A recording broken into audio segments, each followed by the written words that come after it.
এটা কি করতে পারে, ডিএনএ ব্রেকস ঘটাতে পারে, সেটা হচ্ছে কি ডিএনএ ড্যামেজ বলা হচ্ছে। তো প্রথম হচ্ছে কি সিঙ্গেল ব্রেকস হতে পারে, সিঙ্গেল স্ট্র্যান্ড ব্রেকস হতে পারে, অথবা হচ্ছে কি ডবল স্ট্র্যান্ড ব্রেকস হতে পারে। এর ফলে কি হতে পারে, রেপ্লিকেশনাল রেপ্লিকেশন রেপ্লিকেশনাল এররস হতে পারে, মানে রেপ্লিকেশন নাও হতে পারে বা কোনো প্রবলেম হতে পারে। আর এটা হচ্ছে কি ট্রান্সক্রিপশনাল এররও হতে পারে, মানে ডিএনএ থেকে যে আরএনএটা তৈরি হয় সেই আরএনএ তে সমস্যা হতে পারে, মানে মিসকোডিং হতে পারে। ধরো মানে এর ফলে যে প্রোটিনটা তৈরি হওয়ার কথা সেটা কি হবে, আমরা জানি হচ্ছে কি ডিএনএ থেকে আরএনএ, তারপর হচ্ছে কি তোমার প্রোটিন। তো তোমার আলটিমেট যে প্রোটিনটা তৈরি হবে সেটা হচ্ছে কি তোমার ফাংশনাল নাও হতে পারে বা নন ফাংশনাল হতে পারে, অথবা হচ্ছে কি ডিফেক্টিভ ফাংশন দিতে পারে, অথবা প্রোটিনটা ডিসফাংশনাল হয়ে যেতে পারে। তো সেটাকে বলা হচ্ছে কি রেপ্লিকেশনাল এররের কারণে হতে পারে, অথবা হচ্ছে কি ট্রান্সক্রিপশনাল এররের কারণে হতে পারে। তো এটা কি কারণে হয়, তোমার আয়োডাইজিক রেডিয়েশন যখন তোমার ডিএনএ ড্যামেজ করে তখন হচ্ছে কি তোমার রেপ্লিকেশন এরর হতে পারে, আর একটা হচ্ছে কি ট্রান্সক্রিপশনাল এরর হতে পারে। এর ফলে কি হতে পারে, এজিং সমস্যা হতে পারে, মানে প্রিম্যাচিউর হয়ে যেতে পারে। আর হচ্ছে কি তোমার ক্যান্সার হতে পারে, মানে যাদেরকে তোমার 30 ইয়ার্স এর কাউকে তোমার 40 ইয়ার্স বা 50 ইয়ার্স এর মতো হতে পারে, সেটাকে বলা হচ্ছে কি এজিং, মানে সেল ড্যামেজ হয়ে গিয়েছে সেটা বোঝাচ্ছে আর কি। মানে তার হচ্ছে কি এক্স রে, গামা রে এবং কসমিক রেসে তোমার এক্সপোজারের কারণে তখন কি হচ্ছে ডিএনএ ড্যামেজ হয়ে যাচ্ছে, ফলে হচ্ছে কি এই প্রিম্যাচিউর এজিং হয়ে যেতে পারে। আর হচ্ছে কি অথবা এর ফলে কি হতে পারে, ক্যান্সারও হতে পারে। আরেকটা হচ্ছে কি তোমার exposure two ionising radiation results in delay in cell division which is the result of arrest of cell cycle in G1 or G2 phase. তো এখানে আরেকটা হতে পারে, সেটা হচ্ছে কি আয়োনাইজিং রেডিয়েশন এক্সপোজার হলে কি হতে পারে, সেল ডিভিশনটা ডিলে হয়ে যেতে পারে। এটার মানে হচ্ছে কি তোমার সেল সাইকেল কোন একটা জায়গায় কি হতে পারে, অ্যারেস্ট হয়ে যেতে পারে, মানে দ্যাট ইজ ব্লক হয়ে যেতে পারে।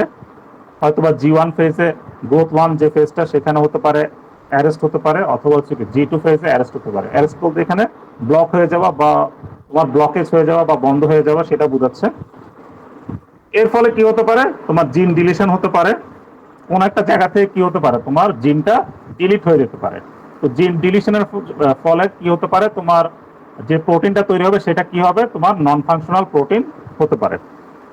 আর হচ্ছে কি জিনটা রিঅ্যারেঞ্জমেন্ট হয়ে যেতে পারে, কোন একটা জায়গায় হচ্ছে কি জিন রিঅ্যারেঞ্জ হয়ে যেতে পারে, মানে হচ্ছে ধরো একটা জিন থেকে তোমার রেপ্লিকেট হয়ে ডবল জিন তৈরি হয়ে গেল, সেটা হতে পারে, সেটাকে বলা হচ্ছে ডুপ্লিকেশন হতে পারে। অথবা অন্য কোনো জায়গা থেকে একটা জিন আরেক অন্য একটা মানে অন্য একটা সেল থেকে জিন আরেকটা সেলে তোমার কি হতে পারে, তোমার মানে ইনসার্ট হয়ে যেতে পারে জেনেটিক ম্যাটেরিয়ালস, সেটাকেও বলা হচ্ছে কি তোমার জিন রিঅ্যারেঞ্জমেন্ট।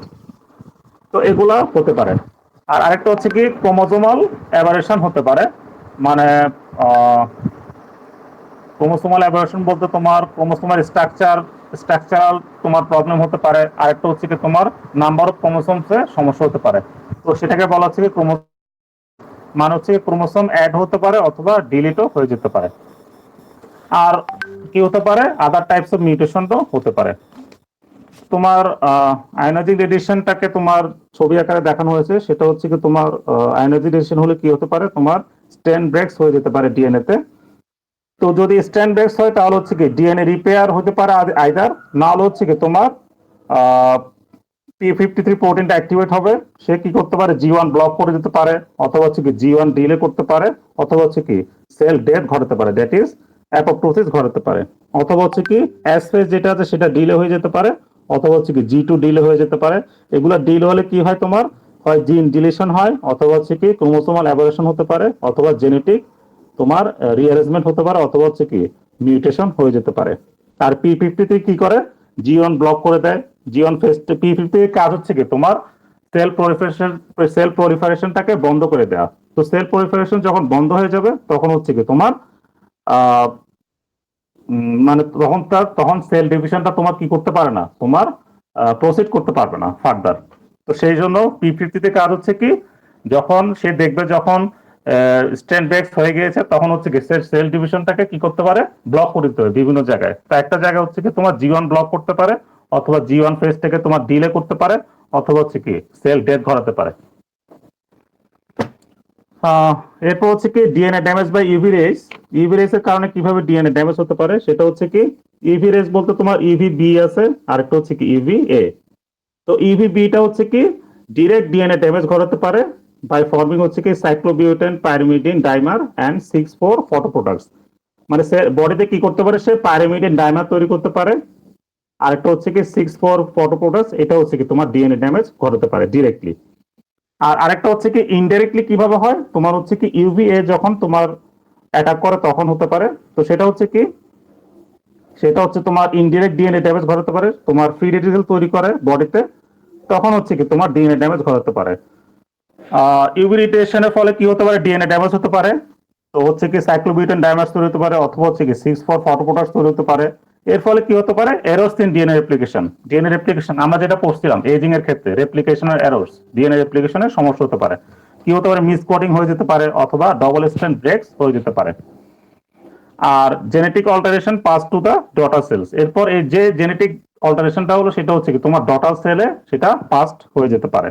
এর ফলে কি হয়, সেখানে মিউটেশন হতে পারে অথবা জিন অ্যাম্প্লিফিকেশন হতে পারে। তো এইভাবে হচ্ছে কি তোমার ডিএনএ ড্যামেজ ঘটাতে পারে আর কি ইউভি এর কারণে। তো আজকের আলোচনা এই পর্যন্তই। আহ, তোমাদের কারো কোনো কোশ্চেন থাকলে বলতে পারো। স্যার মিডে কি শুধু কেমিক্যাল কার্সিনোজেনেসিস থাকবে?